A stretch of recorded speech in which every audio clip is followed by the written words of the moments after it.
আচ্ছা ডাকলাকে কি হয়েছে তোমার কত? লাস্ট উইকের ফটোগুলো আমাকে পাঠাননি কেন? ও যে আমরা যে ঘুরতে গেছিলাম ওই ছবিগুলা, আরে ওই ছবিগুলো আমার মোবাইলেই আছে, মানে একদম যত্ন করে রেখে দিচ্ছি। তোমার না সেদিন বললাম আমার মোবাইলে আছে, তুমি তোমার হাত দিয়ে আমার মোবাইল থেকে নিয়ে নাও। কেন? নিজের হাতে দিতে লজ্জা করে নাকি প্রেস্টিজে লাগে? আরে পেস্টিসে কেন লাগবে? আরে তোমার যে ফটোগুলো ছিল না সামান্য এডিট করে দিছি না, এর জন্যই তো সময় লাগলো আর কি। এই কথাটা আগে বলেননি কেন? কইতে দাও, আমার কোনো কথা কইতে দাও বাড়িতে, তুমি তো সব কইতে থাকো। তোমার একটা আমি অনুরোধ করব। কিসের অনুরোধ?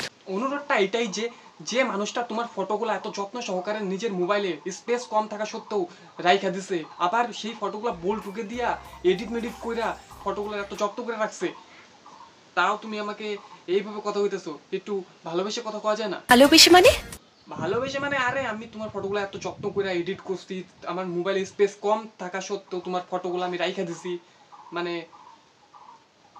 তাও তুমি আমার সাথে এইভাবে কথা বলতেছো, খারাপ লাগে না? সরি, কফি খান। না না হয়েছে, যা কর কয়ে দিছো, আর কফি টফি খাবো না বুঝছো।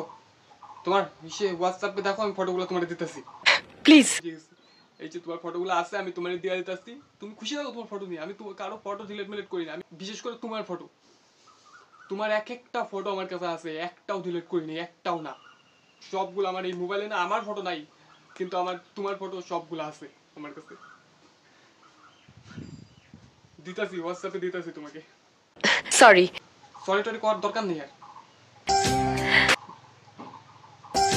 ওয়ে ভগবান, আরে আমার মোবাইল তো কালকে রিসেট করলাম, মানে যত কিছু ছিল সব উড়ে গেছে আমার মোবাইলে। তো তোমার ফটোগুলোও ছিল না, সব উড়ে গেছে। কান্দার কি আছে, পরে আরেকবার ঘুরতে গেলে আরেকবার ভালো ফটো তুলে দেবো আমি বুঝছো। আমি তোমাকে ডিভোর্স দিতে চাই। ইউটিউব ব্যাপারের জন্য ডিভোর্স? তুমি তুমি একজন অসহ্য লোক। তোমার সাথে থাকা ইম্পসিবল। লাস্টে ফটোর জন্য আমার সাথে এরকম করলা তো করো গা সবাই আমার সাথে এরকম করে দেখ।